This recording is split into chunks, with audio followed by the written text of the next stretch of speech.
Hello students, I am C Anand Mehta और इस video में मैं आपको एक्सप्लेन करूंगा AS1 accounting policies. Complete detailed explanation करेंगे, समझेंगे अकाउंटिंग स्टैंडर्ड 1 क्या है, अकाउंटिंग पॉलिसीज क्या है, लॉजिकल एक्सप्लेनेशन रखेंगे ताकि आपको एग्जाम तक ये चीज याद हो। ठीक है, चलो without wasting any more time let's get into it. पहले तो अकाउंटिंग स्टैंडर्ड क्या होता है थोड़ा डिस्कशन करते हैं। Accounting standards are basically rules. Rules किसने बनाए? रूल बनाए आईसीएआई ने, बट इन्फोर्स किया गवर्नमेंट ने। गवर्नमेंट ने बोला कि अगर आप फाइनेंशियल स्टेटमेंट्स प्रिपेयर कर रहे हो सर्टेन एंटिटीज के लिए, सबके लिए नहीं, अगर आप फाइनेंशियल स्टेटमेंट प्रिपेयर कर रहे हो, so these are certain rules which you have to follow while preparing financial statements. उन रूल्स को बोलते हैं अकाउंटिंग स्टैंडर्ड्स। ठीक है, अब ये डेवलप आईसीआई ने करे, एनफोर्स गवर्नमेंट करेगा। किस पे करेगा? कंपनीज के लिए तो कंपलसरी है, all companies need to follow accounting standard unless उनको इंड एस एप्लीकेबल है। Certain other forms of organization also need to follow accounting standard, उसके लिए क्राइटेरिया है, वो क्राइटेरिया अभी इस लेक्चर में डिस्कस नहीं करना। ठीक है, चलो तो ये समझ आ गया अकाउंटिंग स्टैंडर्ड के। अकाउंटिंग स्टैंडर्ड बेसिकली रूल्स होते हैं, तो जब फाइनेंशियल स्टेटमेंट बना रहे हो कुछ रूल्स फॉलो करना है। वैसे ही first accounting standard AS1 is based on accounting policies. Every accounting standard deal with 4 aspects: recognition, measurement, presentation and disclosure, RMPD। तो ये AS1 क्या डिस्कस कर रहा है? ये डिस्कस कर रहा है कि अगर एक अकाउंटिंग पॉलिसी जब हम फाइनेंशियल स्टेटमेंट्स को प्रिपेयर करते हैं, there are different types of accounting policies which we follow while preparing financial statements. अब उस हर एक पॉलिसी का इंपैक्ट क्या है, कहां पे पॉलिसी अप्लाई करी, किसके लिए अप्लाई करी, उसको कैसे अप्लाई करना है, ये सब कौन डिस्कस कर रहा है? ये स्टैंडर्ड डिस्कस कर रहा है। उसको फाइनेंशियल स्टेटमेंट में कैसे डिस्क्लोज करना है, कहां पे लिखा है? स्टैंडर्ड में लिखा है। ठीक है, तो विदाउट वेस्टिंग टाइम चलो लेट्स गेट इनटू इट। सबसे पहला, what are accounting policies? Accounting policies are specific accounting principles and methods of applying those principles. क्या मतलब?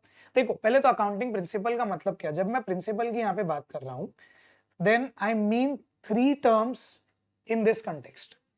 Principle means concepts, principles and conventions।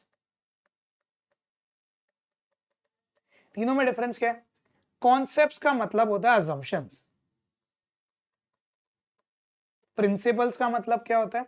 Principal का मतलब होता है रूल्स एंड कन्वेंशंस का मतलब होता है पास्ट प्रैक्टिसेस। जब एक फाइनेंशियल स्टेटमेंट प्रिपेयर कर रहे हो तो अकाउंटिंग पॉलिसी को फॉलो करना जरूरी है। ठीक है, बेसिकली इन सबका combination is called as accounting policy. All this is called as policy, but यहाँ पे सिर्फ प्रिंसिपल लिखा, but they meant principle, concepts and convention. ठीक है, अगेन इन तीनों को क्या बोलते हैं? पॉलिसी। कॉन्सेप्ट क्या होता है? Concept mean assumption. There are certain assumptions which we follow while preparing financial statement. कैसे टाइप का अजम्पशन? जैसे कि for example business entity concept, where we assume business and its owners are 2 different person, but क्या वो दोनों लोग अलग अलग हैं? If your parent is a sole proprietor, ठीक है, he is earning from that business। अब अगर उनको घर पे पैसा लाना रहेगा खर्च करने के लिए, तो क्या बिजनेस हाथ पकड़ के रखेगा? अरे वही तो बिजनेस है। तो इन रियलिटी ये लोग अलग नहीं है, बट हम लोग अज्यूम करते हैं while preparing financial statement that these are 2 different persons। Why? Because financial statement बरोबर बनने चाहिए। आपके फादर के personal transaction should not be recorded in business के अकाउंट्स। सिमिलरली बिजनेस के transaction should not be recorded in personal accounts. इसके लिए assumption रखा ताकि फाइनेंशियल स्टेटमेंट फेयर बने। प्रिंसिपल्स क्या होता है? Principle means rules. रूल्स मतलब there are certain rules which we have to follow while preparing financial statement, वरना फाइनेंशियल स्टेटमेंट कभी सही से नंबर्स ही नहीं देंगे। जैसे कि मैचिंग प्रिंसिपल, जब हम फाइनेंशियल स्टेटमेंट प्रिपेयर करते हैं, at that time we need to match the income of a particular period with expense of that particular period, तो ही तो करेक्ट प्रॉफिट आएगा। अगर मैं 2 साल की इनकम वो 1 साल की इनकम के साथ कंपेयर करूं तो आएगा नहीं। 1 साल के लेट्स से 1 साल की इनकम को 2 साल के एक्सपेंसेस के साथ कंपेयर करूं, आएगा नहीं? आएगा। तो ये हो गया मैचिंग प्रिंसिपल। कन्वेंशंस क्या है? पास्ट प्रैक्टिसेस, जैसे कि कंजर्वेटिज्म, कंजर्वेटिज्म क्या बोलता है? कंजर्वेटिज्म बोलता है provide for expected expense and losses but not for expected income and gain. अरे क्यों ऐसा? हम ये पास्ट से फॉलो करते हैं। इंडेक्स थोड़ा इस बैरियर को ब्रेक कर रहा है धीरे धीरे, कहीं पे वो कंजर्वेटिज्म से डिविएट हो जाता है, but still what is conservatism? Conservatism मतलब डर डर के अकाउंट्स बना, ताकि उतना प्रॉफिट दिखे नहीं जितना हम अर्न नहीं करने वाले। हम जितना दिखाए उतना तो हमें अर्न करना ही है, एक्स्ट्रा नहीं दिखना चाहिए। हाँ, अगर ज्यादा अर्न कर लिया तो वेरी गुड, बट कम नहीं अर्न करना है, कम नहीं लगना चाहिए। लेट्स से लोगों को ऐसा ना दिखे यार इसने तो बोला था 1 करोड़ कमाएगा, किधर 1 करोड़, ऐसा नहीं होना चाहिए। इसके लिए कन्वेंशन था। तो हम अकाउंटिंग स्टैंडर्ड्स जब हम फाइनेंशियल स्टेटमेंट बनाते थे तब हम कंजर्वेटिज्म फॉलो करते थे, ठीक है। All these together are called as accounting principles, accounting policies, but in this context, in this AS का context, these are referred as accounting principles, ठीक है। चलो, तो ये हो गया अकाउंटिंग प्रिंसिपल्स, इन सब का मतलब है अकाउंटिंग प्रिंसिपल। यहां पे जब मैं तीनों को रेफर कर रहा हूं, अकाउंटिंग प्रिंसिपल को रेफर कर रहा हूं, I meant all these three, and all these three together form the accounting policies, ठीक है। नेक्स्ट, सेकंड क्या आता है इस डेफिनेशन में? ये बोलता है methods of applying those principle को भी अकाउंटिंग पॉलिसी बोलते हैं। अरे प्रिंसिपल ही तो पॉलिसी था, तो उसको अप्लाई करने के मेथड को कैसे पॉलिसी बोल रहे हो? मतलब जैसे कि मैंने यहाँ पे क्या बात करी, अकाउंटिंग कॉन्सेप्ट में मैंने क्या बोला? Business entity concept, business and its owners are two different person. Very good sir, very good, आपने बता दिया है कॉन्सेप्ट होता है, बट फाइनेंशियल स्टेटमेंट में किधर लग रहा है ये तो एप्लीकेशन था। मैंने जो बोला था कि बिजनेस, तुम्हारे पापा के personal transactions are not recorded in business का books of accounts. Business drawings अलग रख रहा है, कैपिटल अलग रख रहा है, बरोबर। जो पर्सनल एक्सपेंसेस थे वो ड्राइंग्स के नाम से रख रहा है, वो पीएनएल में नहीं डाल रहा है। ये तो एप्लीकेशन है उस कॉन्सेप्ट का, तो उसको अप्लाई करना is also an accounting policy, समझा। सेकंड प्रिंसिपल, मैंने बोला matching principal, income of a particular period shall be matched with expense of that period. अरे इसकी वजह से तो डेप्रिसिएशन आ रहा है। अगर मैंने एसी बाय किया जिसका लाइफ 5 इयर्स है, मैं 5 साल उस एसी को चलाने वाला हूं, तो मेरे को बेनिफिट 5 साल पे मिलेगा। मेरा जो एक्सपेंस एक्चुअली हुआ that should be transferred between 5 different years, बरोबर। वो एसी यूज करके मैं इनकम भी जनरेट कर रहा हूं, जैसे अभी मैं यहाँ पे रिकॉर्डिंग कर रहा हूं, I am using an AC जिससे I am recording, I am getting an output, and maybe इससे अर्निंग स्टार्ट होगी, तो इसकी अर्निंग जो हुई 1 साल की, that should be matched with expense of that AC but for a year. मैं पूरा 5 साल का एसी नहीं डाल सकता, इसमें 5 साल का एक्सपेंस नहीं डाल सकता, तो मैं क्या करता हूँ, इस एसी के एक्सपेंस को 5 टुकड़ों में बांट देता हूँ और हर ईयर थोड़ा थोड़ा डालता हूँ। This is the principle, matching principle की वजह से हुआ। और ये पॉलिसी है, डेप्रिसिएशन को प्रोवाइड करना इज एन अकाउंटिंग पॉलिसी, बरोबर। अच्छा, बट क्या method of depreciation accounting policy है? नहीं, it is an accounting estimate, but depreciation provide करना इज द पॉलिसी, ठीक है। नेक्स्ट, कन्वेंशन, कंजर्वेटिज्म बोला मैंने, कंजर्वेटिज्म का किधर एप्लीकेशन आया सर? अरे इन्वेंट्री AS2 जो तुम लोग ने मे भी पढ़ लिया होगा, inventory is valued at lower of cost और एनआरवी, वहां पे लिख दिया। बोला किसने? कंजर्वेटिज्म ने। क्यों? उसने बोला provide for expected expense and losses, और एनआरवी गिर जाती है, then if you provide for inventory at NRV तो उसका एक्सपेंस ऑटोमेटिकली आ जाता है ट्रेडिंग में। तो ये उसका एप्लीकेशन हो गया, ये मेथड हो गया। ऑल दीज टुगेदर, जब मैंने देखो, मैंने पहले तुमको कॉन्सेप्ट, प्रिंसिपल, कन्वेंशन सबका एग्जांपल दिया, फिर मैंने सबका एप्लीकेशन बताया, अब इन सबको मिला के क्या बोलते हैं? अकाउंटिंग पॉलिसी बोलते हैं, समझा। ये AS1 ने बोला अपने डेफिनेशन में कि वो प्रिंसिपल्स भी और उनके मेथड्स को, methods of applying those principle, all these together are called as accounting policy, and these accounting policies are adopted by an enterprise in preparation and presentation of financial statement। obviously भाई क्या करेंगे in policy का? आचार थोड़ी डालना है, apply करोगे तभी तो काम आएगा। तो अगर ये अप्लाई किया फाइनेंशियल स्टेटमेंट्स पे तो इसको क्या बोलते हैं? अकाउंटिंग पॉलिसीज, ठीक है। चलो next part, considerations while deciding accounting policy. कोई भी अकाउंटिंग पॉलिसी डिसाइड करते टाइम क्या सोचना है अपने को? 3 factors, one is prudence, second is substance over form, third is materiality. Prudence का मतलब क्या? Prudence means conservatism.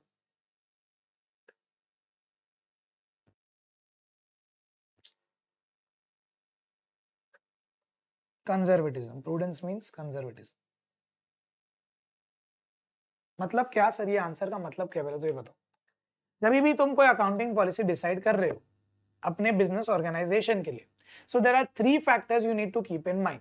First is prudence और conservatism, second is substance over form, third is materiality. Sir theory है तो ज्ञान है, अभी इसका एप्लीकेशन बताओ। जैसे कि अगर मैं एक अकाउंटिंग पॉलिसी डिसाइड कर रहा हूं, let's say I bought a new calculator, ठीक है, मैंने एक कैलकुलेटर खरीदा। अब मैं सोचता हूं क्या इस कैलकुलेटर को मैं एज एन असेट अपनी बुक्स में रखूं, और लेट्स से मैं इस कैलकुलेटर को एटलीस्ट 5 इयर्स यूज करूंगा, तो एज एन असेट अपनी बुक्स में रखूं और 5 इयर्स पे डेप्रिशिएट करूं, या मैं पूरा का पूरा 5 इयर्स का एक्सपेंस आज ही बुक्स ऑफ अकाउंट्स में एक्सपेंस डाल दूं। वैसे तो मैचिंग प्रिंसिपल बोलेगा 5 इयर्स में डाल भाई, बरोबर। मैचिंग प्रिंसिपल क्या बोलेगा? 5 इयर्स में डाल। ऐसे तो नहीं चल सकता क्योंकि 5 इयर्स का एक्सपेंस है लॉजिकली, तो 5 इयर्स का एक्सपेंस है तो 5 इयर्स में डालने का। अभी तो आपने बताया सर डेप्रिसिएशन करना इज एन अकाउंटिंग पॉलिसी, हाँ अग्रीड, बट अब डेप्रिसिएशन करना है नहीं करना इज एन अकाउंटिंग पॉलिसी, बरोबर। तो मैंने कैलकुलेटर लाया, अब मैंने सोचा क्या इसको डेप्रिशिएट करूं या नहीं करूं। अब मेरे को ये सोचना है, मैं किन फैक्टर्स को दिमाग में रखूंगा? मैं रखूंगा सबसे पहला प्रूडेंस या कंजर्वेटिज्म को। कंजर्वेटिज्म क्या बोलता है? Provide for expected expense and losses. हाँ ठीक है ना, तो मेरा जो एक्सपेंस हो गया कैलकुलेटर पे वो तो आज ही हो गया,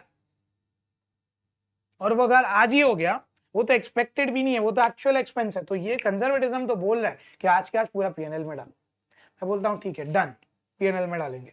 बट फिर नेक्स्ट कंसिडरेशन आ जाता है, वो बोलता है सब्सटेंस ओवर फॉर्म। वो क्या बोलता है? वो बोलता है भाई देख, ये जो कैलकुलेटर खरीदा तूने ये 5 साल पे यूज करेगा ना तू। अच्छा, सब्सटेंस ओवर फॉर्म का मतलब क्या है? पहले तो ये एक्सप्लेन करता हूँ। Substance over form means substance over legal form. Legal is a hidden word. मतलब क्या? जो भी तुम ट्रांजैक्शन करते हो उस ट्रांजैक्शन का रूट समझने का, rather than understanding its legal form. मतलब क्या सर? अब जैसे कुछ स्टैंडर्ड्स आएंगे, तुम आगे समझोगे लीजेस वाला स्टैंडर्ड्स। वैसे देयर आर केसेस जहां पे you do not own any asset. Let's say car है बाहर, मेरी कार है बाहर, वो कार मैंने किसी को रेंट पे दी। देयर आर सर्टेन केसेस जहां पे that car will be an asset in books of the tenant, जिसने वो कार लीज पे ली है, and it will not be an asset in my books. मेरी बुक से डी रिकॉग्नाइज हो जाएगा, जबकि मैंने तो सिर्फ रेंट पे दी है। There are cases. क्यों? उस स्टैंडर्ड ने क्या किया? उस स्टैंडर्ड ने बोला कि यार एक्चुअली पर्दा हटाओ और चेक करो कि ट्रांजैक्शन के पीछे क्या है। लीगल फॉर्म को मत देखो, लीगल फॉर्म तो रेंट का agreed, but it is not necessary कि वो रेंट ही हो। वो तो आपने transaction as a sham structure कर दिया, तो एक्चुअली में तो वो कुछ और ही था। ठीक है, तो सब्सटेंस ओवर फॉर्म बोलता है। मेरे कैलकुलेटर के एग्जांपल में मैंने सोचा यार मैंने कैलकुलेटर लिया है, 5 साल पे बेनिफिट आने वाला है। हाँ तुम बाकी कुछ भी बोलो कंजर्वेटिज्म वगैरह, बट मेरा सब्सटेंस क्या है ट्रांजैक्शन का? एक असेट है जो मैं 5 साल पे यूज करने वाला हूँ। एंड लास्ट चीज मटीरियलिटी। मटीरियलिटी का मतलब क्या? हर एक पॉलिसी को डिसाइड करते टाइम सोचना पड़ेगा कि is this material for me to even consider an option. जैसे कि अगर मैंने कैलकुलेटर खरीदा, एक 500 रुपए का कैलकुलेटर है, एक रिलायंस जैसी कंपनी है जिसकी balance sheet crore of rupees की बनती है, ठीक है, they prepare balance sheet in 10 lakhs something. Phoenix prepares in Phoenix, मैंने फिनिक्स मिल्स का ऑडिट किया था, तो Phoenix mills prepare in lakhs, बरोबर। तो इतने बड़े नंबर्स होते हैं, उसमें 500 तो 2 डेसिमल के राउंड ऑफ में भी नहीं आएगा, ठीक है। तो क्या ये मटेरियल है इन कंपनीज के लिए? नहीं। तो इज इट मटेरियल इनफ कि यार मैं ऐसा सोचूं कि मैं इसको एज एन एसेट रखूं अपने बुक्स ऑफ अकाउंट्स में और हर ईयर इसको डेप्रिशिएट करूं? क्या इतना मटेरियल है ये? नहीं है, बरोबर, ऑब्वियसली नहीं है। अब ऐसा नहीं है कि ये तीनों में से किसी को रैंकिंग दे सकता हूं मैं कि ये फर्स्ट, ये सेकंड, ये थर्ड, ये नहीं है, ऐसा नहीं है कि यार ये हुआ तो फिर देखने का, ये हुआ ये नहीं देखने का, ऐसा कुछ नहीं है। ऑल दीज फैक्टर्स को साथ में सोचना पड़ेगा and then you have to decide. अच्छा, मटीरियलिटी भी इज ऑल्सो सब्जेक्टिव। जैसे किसी पान वाले के लिए 500 रुपीज का कैलकुलेटर में भी मटीरियल, बट रिलायंस के लिए इट इज इमटीरियल, बहुत इमटीरियल के भी नीचे, बरोबर। तो मटीरियलिटी सब्जेक्ट, तो हर एक को अपने एंगल से सोचना है। तो जब भी तुम कोई एक नई अकाउंटिंग पॉलिसी डिसाइड करो, जैसे अगर कैलकुलेटर खरीदा, तुम डिसाइड कर रहे हो कि क्या करें, इसको डेप्रिशिएट करें या पीएनएल में डालें, तो तीन फैक्टर्स को सोचना पड़ेगा। कोई सुपीरियर है इसमें से? नहीं, कोई सुपीरियर नहीं है। तो सर अगर टाई हो गया तो ऑब्वियसली जो अकाउंटेंट है या जो चार्टर्ड अकाउंटेंट है उसका जजमेंट सोचेगा। ऐसे अब कैलकुलेटर के लिए मेरा जजमेंट छोड़ो, तुम्हारा ही जजमेंट देख लो। तुम ही बोलोगे सर 500 रुपए की आइटम है, पीएनएल में डालो ना इसको। ऑब्वियसली हाँ, सब्सटेंस बोलता है कि 5 इयर्स पे डालने का, बट सर 500 रुपया है, डालो इसको पीएनएल में। क्या कभी कॉन्फ्लिक्ट भी होता है? रियल लाइफ में होता है। जब मैं ऑडिट करता था, there were certain questions regarding के मोबाइल फोन्स का क्या करें। मोबाइल फोन ज्यादा मटेरियल भी नहीं है, but at the same time बहुत ज्यादा मटेरियल भी नहीं है, क्या करें, पीएनएल में डाले या फिर उसको असेट बना के डेप्रिशिएट करें। समझ रहे हो क्वेश्चन मेरा?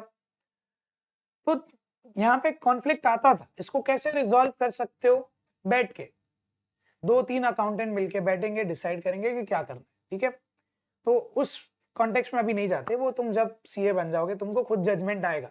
As when you grow up, जैसे जैसे तुम सीखोगे, आर्टिकलशिप करोगे, तुमको एक्सपीरियंस आएगा कि जब भी कॉन्फ्लिक्ट होता है तो तुम्हारे हिसाब से किसी चीज में, जैसे कैलकुलेटर के केस में मटीरियलिटी बहुत बड़ा इंपैक्ट दे रहा है। इवन इफ मैं सब्सटेंस ओवर फॉर्म को भी रखूं, बट सब्सटेंस ओवर फॉर्म से ऊपर ओवर शेडो कर देता है मटीरियलिटी। भाई बहुत छोटा आइटम है, कहाँ इसमें टेंशन ले अपन, ठीक है। तो इस केस में मैंने डिसाइड किया, ये 3 फैक्टर्स के बारे में सोचा और फिर मैंने डिसाइड किया कि क्या उसको डेप्रिशिएट करे या नहीं करे। फिर मेरे को आंसर आया नहीं, कैलकुलेटर को डेप्रिशिएट नहीं करते, पीएनएल में डालते, बरोबर। नेक्स्ट आंसर पे चलते हैं। चेंज इन अकाउंटिंग पॉलिसीज, क्या तुम अकाउंटिंग पॉलिसी को चेंज कर सकते हो? पहले तो बोलने का no, accounting policies needs to be applied uniformly every year. एक ईयर में एक अकाउंटिंग पॉलिसी फॉलो करी, सेकेंड ईयर में भी वही फॉलो करनी पड़ेगी, थर्ड ईयर में भी वही फॉलो करनी पड़ेगी। तो क्या सर कभी चेंज नहीं हो सकती? हो सकती है। they need to be followed uniformly, but they can be changed only if a there is a change in law बदल गया, मतलब कंपनीज एक्ट में कुछ अमेंडमेंट आया जिससे तुम्हारी जो पॉलिसी, करंट पॉलिसी थी, वो उस लॉ के अल्ट्रा वायरस हो गई, या फिर चेंज इन अकाउंटिंग स्टैंडर्ड ने कुछ चेंज कर दिया, या फिर 3 better presentation of financial statement. Sir change in law का एग्जांपल, जैसे कंपनीज एक्ट में मैनेजरियल रेम्यूनरेशन का क्लॉज है, बरोबर। तो उस केस में मैनेजरियल रेम्यूनरेशन कैसे कैलकुलेट करने का, क्या करने का, तुम्हारी पॉलिसी थी मैनेजरियल रेम्यूनरेशन देने का as per Companies Act, but Companies Act ने बोला, कंपनीज एक्ट ने पूरा फॉर्मूला चेंज कर दिया, या लेट्स से कंपनीज एक्ट ने बोला managerial remuneration is not compulsory, ऐसा कुछ लिख दिया, या मैनेजरियल रेम्यूनरेशन बोल दिया कि अलाउड ही नहीं है, फॉर एग्जांपल बैन कर दिया, तो तुमको तुम्हारी पॉलिसी ब्रेक करनी पड़ेगी कि यार मैनेजरियल रेम्यूनरेशन नहीं देंगे। चेंज इन एएस का एग्जांपल, जैसे प्रीवियसली एएस2 बहुत सालों पहले AS two used to allow LIFO method of inventory. तुम लोग सीए फाउंडेशन करके आए हो या अगर डायरेक्ट एंट्री से भी आए हो तो तुमने बीकॉम में सम्स किए होंगे, लीफो, फीफो, वेटेड एवरेज, ये सब पढ़ा होगा, बरोबर। But as per accounting standard two AS2, LIFO is presently not allowed by accounting standard. LIFO allowed नहीं है फॉलो करना, ठीक है, ये अलाउ नहीं करता। बट पहले अलाउड था, तो अगर कोई कंपनी पहले LIFO फॉलो करती थी, लास्ट इन फर्स्ट आउट, बाद में लॉ चेंज हो गया, पहले लेट्स से कौन फॉलो करता था, फॉर एग्जांपल लेट्स से किसी का कोल माइन था, अब वो क्या करता है, कोल निकालता है कोल माइन से और एक यार्ड में डंप करता है, और किसी को कोल चाहिए तो ऊपर ऊपर से कोल निकाल के बेच देता है, तो ये तो लास्ट इन फर्स्ट आउट ही हो रहा है, बरोबर। अगर कोल माइन था, वो सोचता है मेरे लिए लीफो परफेक्ट है, वो लीफो फॉलो कर रहा था, पहले एएस भी अलाउ करता था, बट अचानक से एएस चेंज हुआ, और लीफो ने परमिशन मना कर दिया, बोला नहीं नहीं चलेगा, लीफो नॉट अलाउड। जो भी ये लीफो फॉलो कर रहा था, they need to change their policy from LIFO to either FIFO या वेटेड एवरेज, तो वो लोग ने चेंज कर लिया। या फिर कब चेंज कर सकते हो, if the change results in better presentation of financial statement. अगर मैं कोई चेंज कर रहा हूं, उससे फाइनेंशियल स्टेटमेंट्स जो है वो और अच्छे से प्रेजेंट होंगे। जैसे कि लेट से पान वाला था, वो कैलकुलेटर को असेट रखता था। क्यों रखता था? पान का दुकान था, छोटा शॉप था, बट धीरे धीरे वो एक्सपांड हो गया। अब उसने क्या किया, लेट से उसने सारे काइंड ऑफ टोबैको प्रोडक्ट्स का एक शॉप बना दिया, वो लिकर भी सेल करने लग गया, ऐसा करके उसने एक शॉप बना दिया, बड़ा स्टोर बना दिया। अब उसके लिए कैलकुलेटर इमटेरियल हो गया, तो वो अपना पॉलिसी चेंज करना चाहता है।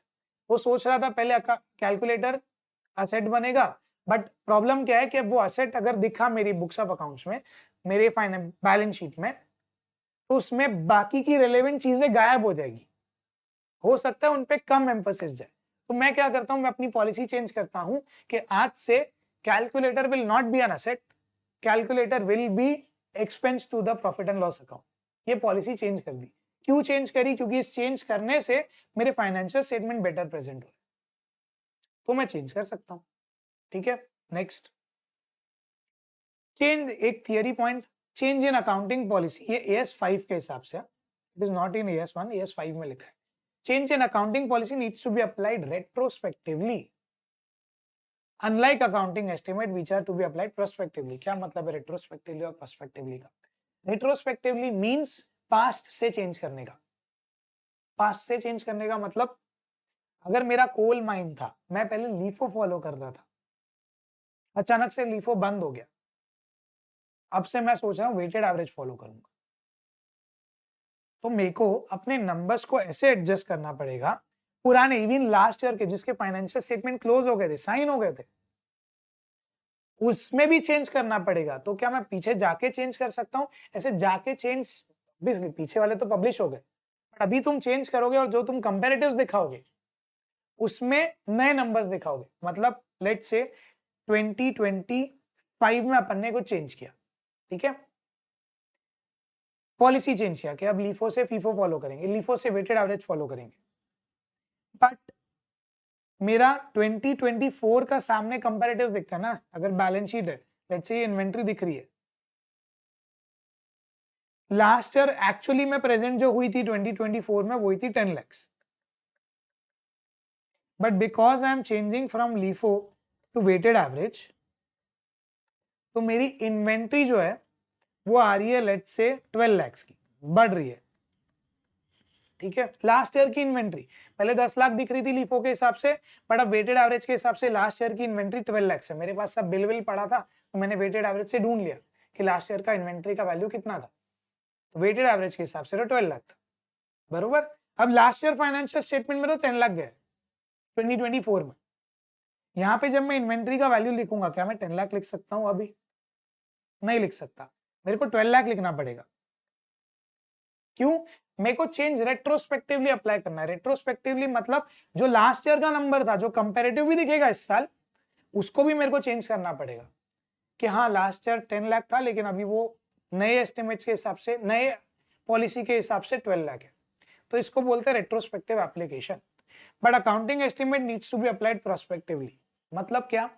जैसे कि डेप्रिसिएशन का मेथड, डेप्रिसिएशन का method if we are changing from straight line method to WD, ठीक है, let's say property plant and equipment last year दिख रही थी 50 लाख रुपीस की, जब हम लोग स्ट्रेट लाइन मेथड फॉलो कर रहे थे, ठीक है। अब इस ईयर हम लोग ने WDV मेथड अप्लाई कर दिया। WDV मेथड अप्लाई किया तो अगर मैं इसको रेट्रोस्पेक्टिवली अप्लाई करता, रेट्रोस्पेक्टिवली मतलब पास से अगर WDV फॉलो करता, तो लेट्स से नंबर आता इसका 55 लाख, जो लास्ट ईयर का है ना वही 55 लाख होता। बट क्या ये करने की जरूरत है? नहीं। Accounting estimate needs to be applied prospectively and method of depreciation is an accounting estimate, it is not accounting policy. समझा?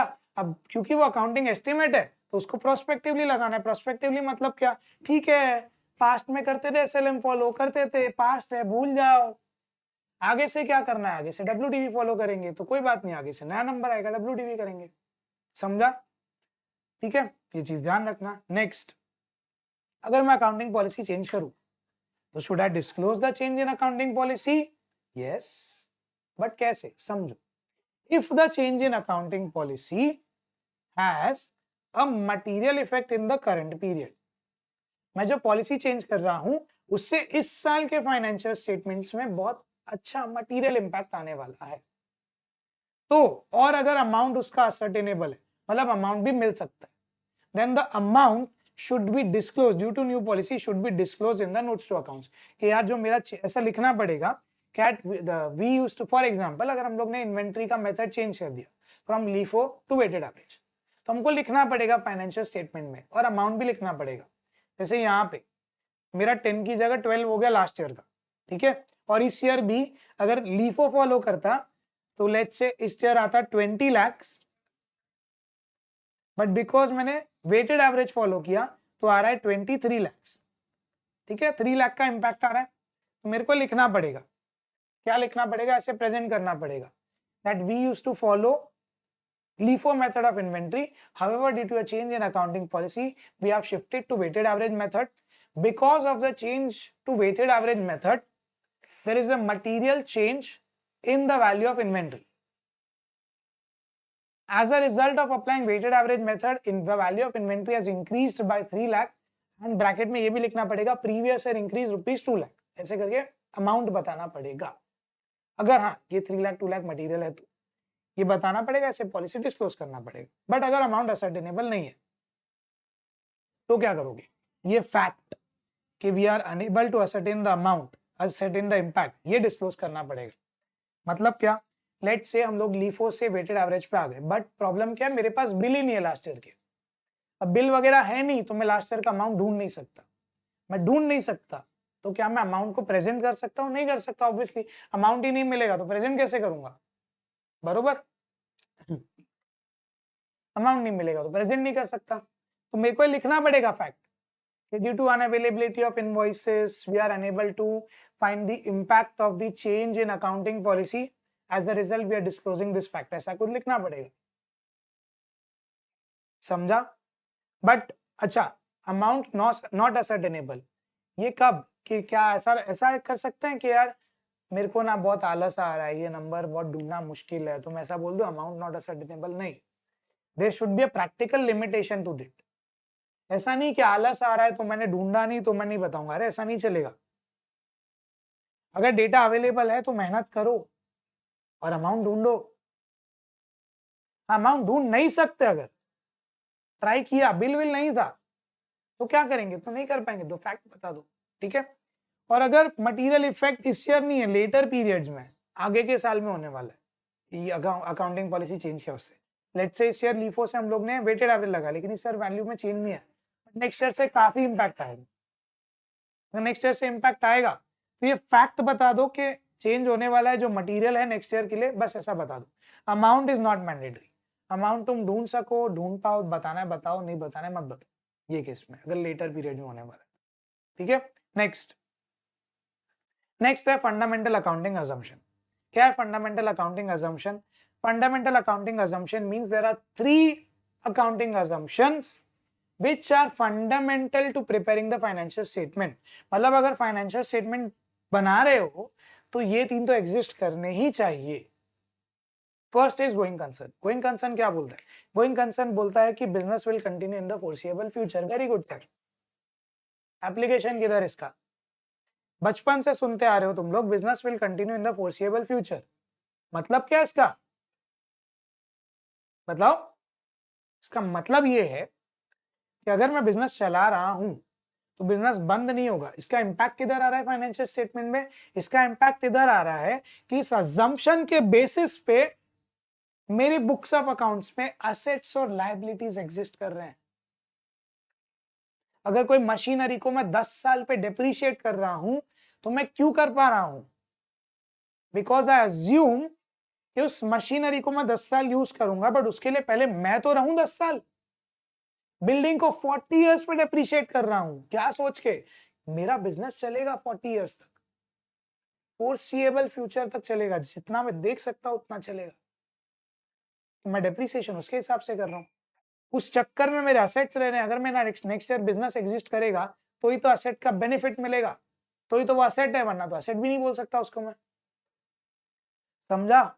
ये हो गया गोइंग कंसर्न। तो ये अजम्पशन बहुत फंडामेंटल है, इसके बिना बैलेंस शीट ही नहीं बनेगी। कंसिस्टेंसी, अगर अकाउंटिंग पॉलिसी एक ईयर फॉलो करी, नेक्स्ट ईयर भी वही फॉलो करने का, थर्ड ईयर भी वही फॉलो करने का, फोर्थ ईयर भी वही फॉलो करने का, और चेंज किया तो मैंने तुमको बोला है उसका प्रोसीजर क्या होना चाहिए।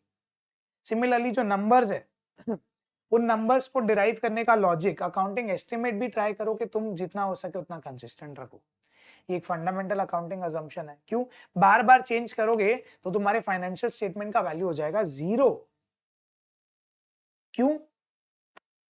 लेट्स से इस ईयर हम लोग लीफो फॉलो कर रहे थे, अगले साल हम लोग बोलते हैं नहीं नहीं वेटेड एवरेज फॉलो करते बेटर है।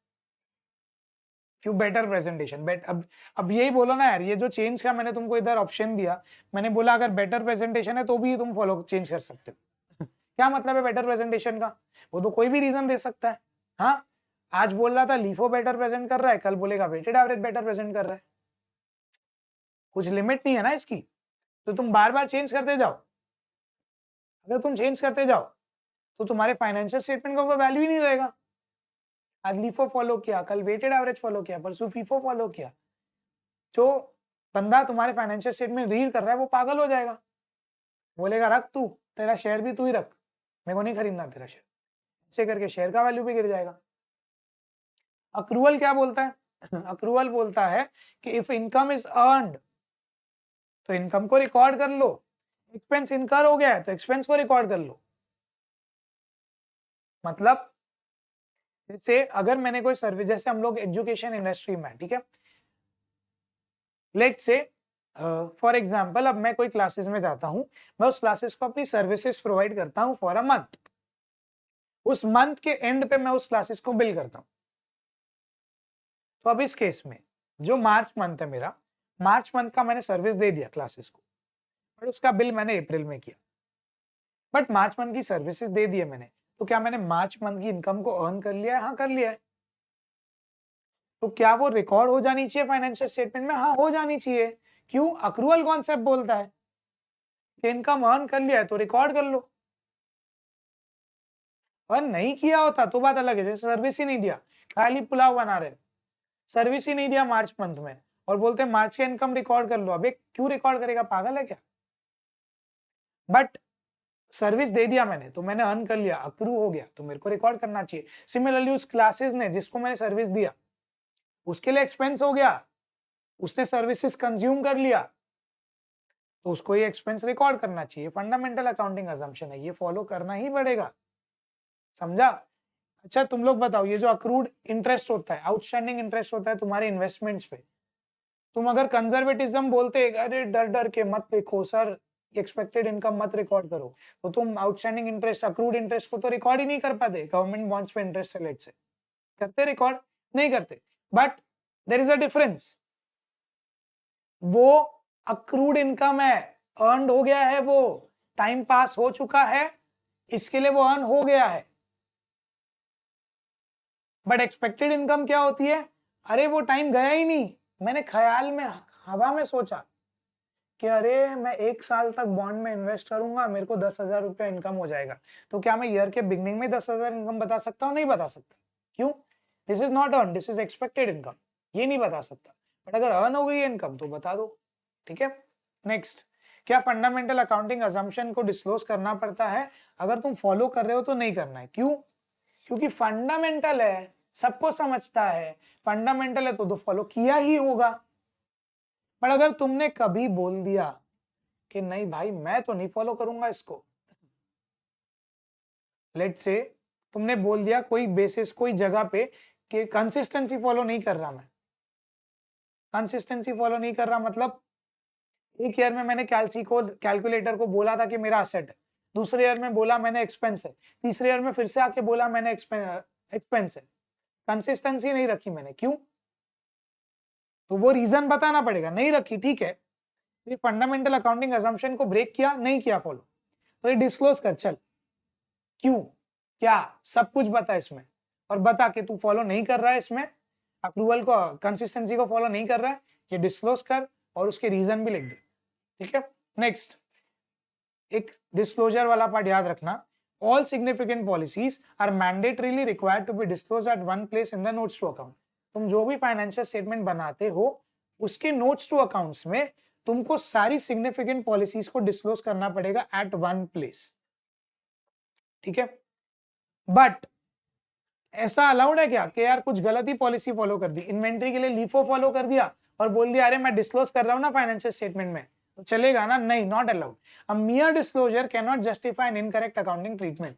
मतलब अगर कोई पॉलिसी अलाउड ही नहीं है तो तुम उसको फॉलो करके सिर्फ डिस्क्लोज करके ये नहीं बोल सकते अरे मैं तो डिस्क्लोज कर रहा हूं। नहीं भाई, ऐसा थोड़ी चलेगा, ये नहीं चलेगा। बट एक चीज ध्यान रखना, सारी पॉलिसीज को डिस्क्लोज करना कंपलसरी है, but at the same time a मियर disclosure can not justify an incorrect accounting treatment. ये देखो ये फिनिक्स मिल्स के 2016 के फाइनेंशियल स्टेटमेंट्स है। अभी करंटली तो फिनिक्स मिल्स को इंड एस एप्लीकेबल है, बट पहले एएस एप्लीकेबल था। तो जब एएस एप्लीकेबल था उस टाइम पे significant accounting policies are disclosed at a particular place. हर एक पॉलिसी, प्रिंसिपल्स ऑफ कंसोलिडेशन, फिर असेट्स कैसे हो रहा है, डेप्रिसिएशन कैसे हो रहा है, impairment, investments, inventories are valued at lower of cost और एनआरवी, ये सब पॉलिसीज है। Cost is determined on FIFO basis, ये सब पॉलिसीज है। ये सब डिस्क्लोज करना था। किसने बोला? AS1 ने। ये लाइन की वजह से। तो तुमको ना कोई छोटी लाइन भी दिखती है ना अगर अकाउंटिंग स्टैंडर्ड में, उसका इंपैक्ट एक बिजनेस के लिए बहुत बड़ा है। इस चक्कर में, इस लाइन के चक्कर में यहां पे कितना बड़ा नोट्स बन गया इनका, पेज नंबर 186 पे था कुछ, यहाँ पे जो नोट 1 था ये कितना बड़ा नोट बन गया। ये खत्म हो रहा है on page number 197, while it started around page 194। 3-4 page का नोट बन गया ये। क्यों? Because of that particular line. ठीक है, तो अब सीए इंटर में जो भी चीजें पढ़ो डिटेल्स पे थोड़ा ध्यान रखा करो। हो सकता है एग्जाम के लिए इतनी ज्यादा रिलेवेंट ना हो, बट जब फर्स्ट टाइम पढ़ रहे हो ना तो सारी चीजें पढ़ो, ध्यान से पढ़ो, बिकॉज एप्लीकेशन आएगा इधर जब आप आर्टिकलशिप करो आफ्टर योर सीए इंटर, या फिर आप सीए बनने के बाद कुछ करो तो उसमें आएगा। ठीक है, चलो बाय।